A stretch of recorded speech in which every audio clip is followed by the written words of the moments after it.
Through history, humans have interacted with nature in so many different ways, and it's very culturally bounded as well how we understand and perceive nature.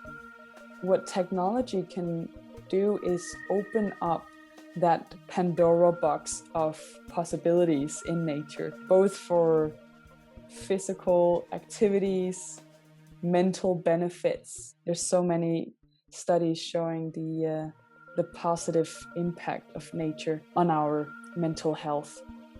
So I think definitely using technologies to explore nature in different ways is what I think of when I hear the term Internet of Nature.